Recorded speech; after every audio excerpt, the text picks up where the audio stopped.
Akka fuudhee jalatamtootaaf kabajamtoota hordoftoota chaanaalii kootii akkam jirtu nagaa jirtu waan nagaa kootii galata waaqayyoo baga nagaa taatanii har'a viidiyoo haadhaan gara keessan dhufeera akka jaallattan akka waa xiqqoo ishee irraa bartanis abdiin qaba ergaan kiyya har'aa jechuudha warra abbaa manaa qabdan yookaan immoo warra jaalallee qabdan gorsa xiqqoo ishee tasiniif qaba jechuudha waan xiqqoo ishee akka irraa barattan abdiin qaban dogongora nama baay'eetii irratti argee jechuudha kan wanti nani argadhe isiniif dhufe dogongora nama hedduu irratti argee namoonni kan dhiirota baay'ee dabbaru haati manaa isaanii yookaan immoo jaalallee isaanii maalittuu kan hin qabne yookaan immoo agas iddoo kennuufi kan hin beekne iddoon kennituufi waan akkana hin jibbisiisedhaniitu yookaan immoo jaalalleen kiyyaa waan akkana jaalachuu dhiisuu danda'a waan akkana dabbaruu danda'a jedhanii yaadan jechuudha dubartoonni.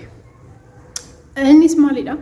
Gaafa jaalalleen keessan bilbila isinii bilbilu yookaan immoo dursee garuu dhiifama maalidha? Subscribe godha.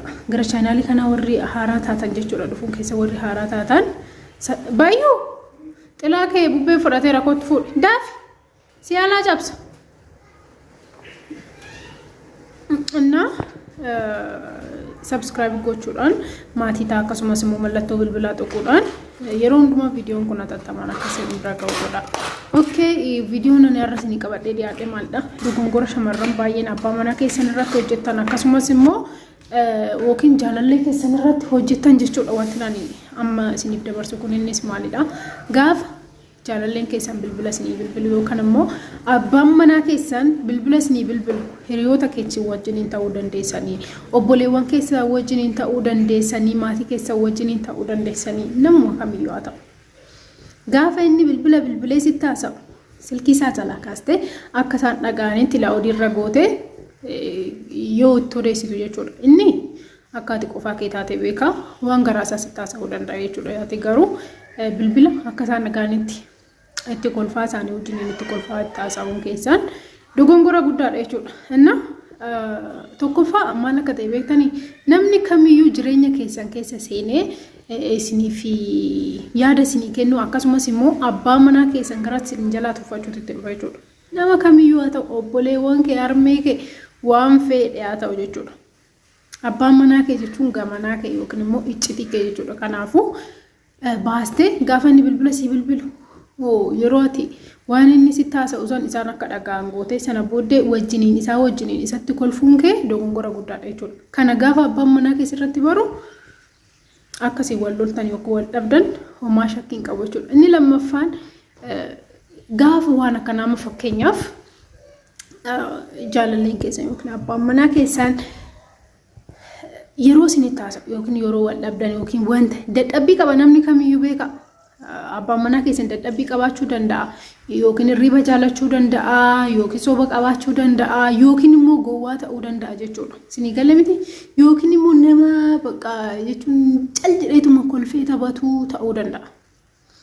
Innaa amala isaa kana jechuudha gaafa isin baastanii obboleewwan keessanitti yookiin immoo hiriyoota keessanitti yookiin maatii keessanitti nama tokkotti isaan alatti nama biraatitti gaafa isin himtan jechuudha.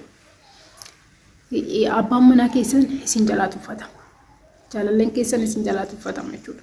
Gaaf biraa odoo waan gaarii tokko hojjetee tokko nama san biratti dubbatteeti yoomiyyuu deebi'anii isin kabajan abbaa manaa kee jechuudha. Kanaafuu dogongorri inni lammaffaa kana. Dogongorri inni sadaffaan jechuudha. Abbaa manaa kee yookiin jaalallee kee nama biraa waliin hin madaalina.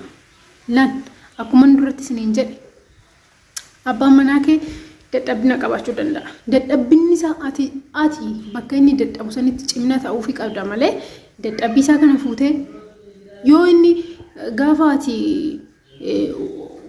jechuun amma sirriitti sitti beekamutti jechuudha. Dadhabbinni isaa kun amma sirriitti sitti beekamutti laan tokkoffaa suuta gorfachuu ni dandeessa. Jechuun amma fakkeenyaaf dogongora inni qabu yookiin haaraa ta'uu danda'a baay'isee yookiin immoo sobaa ta'uu danda'a yookiin immoo amala ati hin jaalanne tokko dadhabbina isaa yookiin immoo gowwaa nama gowwaa jechuun akkamii nama bilxiin taane yookaan nama akkanumaan nama kan biratti wanta garaasaa kan dubbatu jechuudha. Nama waan tokko dubbii ofitti qabachuu hin dandeenye jechuudha. So amala isaa kana jechuudha. Amala isaa kana cal jetteetu maatii yoo namoota biratti yookiin ati riyoota isaa biratti ta'uu danda'a, riyoota kee biratti, maatii isaa biratti ta'uu danda'a, maatii kee biratti ta'uu danda'a.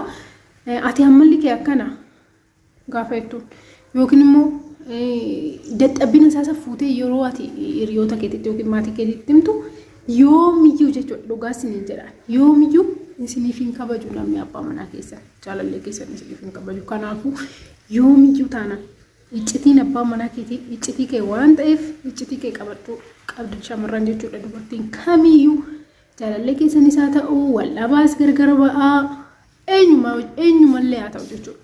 Kanaafuu gaafa bilbilli sii bilbilamu namoota biratti laawudiirra gootee hin dhaggeeffate. Dadhabbina abbaa manaa keetii namoota biraatitti maatii keetitti yookiin hiriyaa keetitti hin himin. Inni sadaffaan maalidha? Gowwummaa isaa yookiin immoo dadhabbina isaa kan ta'e san jechuudha. Namoota biratti isa teechistee namoota biratti hin dubbatin. Ati akkana, ati qaldiin beektu, ati haasaan beektu gonkumayyuu hin jedhamu jechuudha. Innaa dogongora akkana yeroo isin uumtan jechuudha. Kun salphaadha bakka.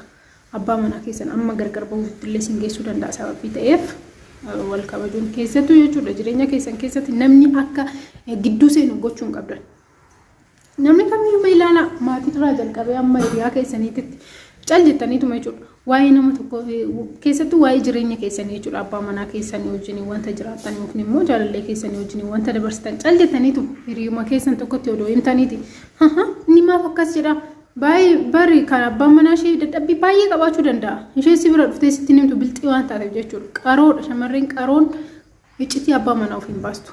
Waa'ee keetiif garuu waa'ee abbaa manaa keetii si murteessuu barbaaddi. Waa'ee abbaa manaa keetii yaada siif kennuu ni barbaada. Namni kamiyyuu maatii keessan keessa obboleewwan keessan maaf akkana godha? Anni maaliif akkana ta'e? Maaf akkamitti akkas godha? Wanta akkasii isin jechuu danda'a. Garuu kun jireenya mataa keetiitiif jireenya jaalallee keetiiti. Yoomiyyuu taanaan nama kamiyyuu hin galchu jechuudha waa'ee isin lamaan keessa. Kun jireenya keetiif jireenya isaa waan ta'eef isin lamaan malee nama biraa homaa tokko wanta isa galchuu hin qabu jechuudha. So wanti nan isin jechuu barbaade salphumatti maalidha? Jaalallee keessan gidduu akka abbaa manaa keessa yookiin immoo jaalallee keessan gidduu nama biraa hin galchina. Dadhabbina isaa suutaan ofii keessan shamarran durattuu isin jedheena nuti qaroodha. Waan barbaanne argachuu waan barbaanne gochuu ni dandeenya waan ta'eef sirreessuu ni dandeessan jechuudha abbaa manaa keessan. So gonkumayyuu wanta akkasii raawwatina namoota biroo biratti iccitii jaalallee keessanii yookiin immoo iccitii abbaa manaa keessanii fuutanii namni akkasiin salphisu yookiin immoo namni akka yaada isiniif kennu akka goone isinii jechuu barbaada.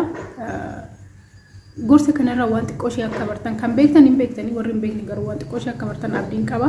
Yeroo jalqabaaf warra chaayinaalii gara chaayinaalii kanaa dhuftan subscribe gochuudhaan maatii akkasumas mallattoo bilbila gadhu godha. Yeroo hundumayyuu viidiyoo natattaman akkasiin bira ga'u godha. Chaawu nagaan oolaa isinin jaalladha baay'ee isin qabacha.